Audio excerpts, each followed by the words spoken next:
part 2, panic there, I forgot where my stop was. The unified field theory, which is, so you can't prove God, you can't prove, this is the irony of it. You can't see, you can't observe with your senses, but there's lots of such things that we know as scientists. You've got to marry the lessons from quantum mechanics and quantum physics, what Einstein told us about the nature of space-time, with understand that we evolved from stars. Those are your ancestors. That stars have to die to create new life. It's a supernova. Important, and the time doesn't, in the big now of reality, it doesn't pass. We perceive it in such a way, but that's not the deep reality. It really is it's absurdly simple. And then marry that with the thread that runs through all of your mythology, and great stories about the hero's journey, the Messiah, and recognize it's the same character keeps popping up over and over. Why they worship the sun, back to ancient times in Egypt and other places. Apollo, Ra. Again, we evolved from stars, supernova. So this program hardwires into the coding this character, Jesus, Thor, Odin, on and on, like Beowulf, with so much love and just a sense of duty. They're just willing to die. Like a star has to be willing to die. Things get so bent, twisted, and upside down that they get so disgusted, like the Sacred Heart of Jesus. Sometimes just heart breaks, and then boom, now you're free. And life is probably, hopefully, going to do that to you, bring you right down to your knees and shake you of that only thing that's holding you back from living in your immortality and your freedom and transcendence. Fear. Fear's a tough thing to shake. So that's important. What else we got going on? Unified field theory, world peace plan. Oh, right. I mean, my petition. Who knows what's going to happen with it? To restore democracy, not just topple the Trump administration, but the entire establishment. Both parties. Listen, educating people that politicians, by and large, throughout human history, are of a certain stripe. Arrogant, power-hungry, greedy, pathological liars, no conscience, no empathy, and can't give you a straight answer. That's both parties. Look at every tyrant throughout human history, some very obvious signs. Pathological lying is an obvious sign. Most people can't pull that off with a straight face.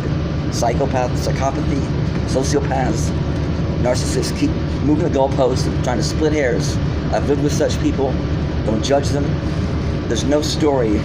The universe cannot make progress without such characters. Like every great story, every epic story. The oppression, it's gravity, baby. And goddamn humanity, wake up. You're not going to be ever alive if you don't struggle for anything important. Something you're willing to die for. That's where you taste what do you call it, the ecstasy that marks the summit of life. Jack London and the great authors told us, and that's why those stories stick around. So that, hopefully that's part of my legacy too. But wake up. Look back at human history, the state of affairs in the world. Because there's certain fair percentage of people in this world with no conscience, no empathy, greed. Greed is their life force. Kind of like gravity, like a black hole. Saw that picture the other day. Hopefully. Science and religion collide. So I guess that covers it. But of all those great things that they'll remember before, new religion, right? No priests, no church, no dogma.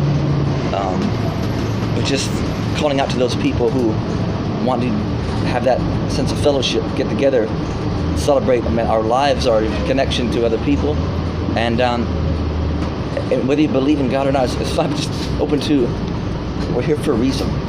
There's a place for something like that in this world, for sure. A lot of people my age grew up in traditional religion, Catholicism especially, which I was all into.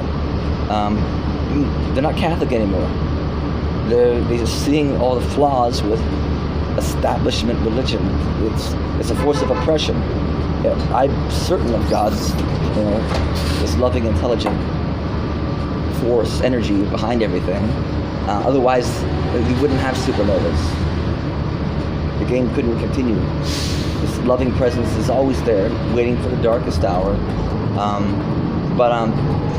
If knowing that, in tune with that, what I call reality, that God wants you to be happy and free. The universe, you are the universe experiencing itself.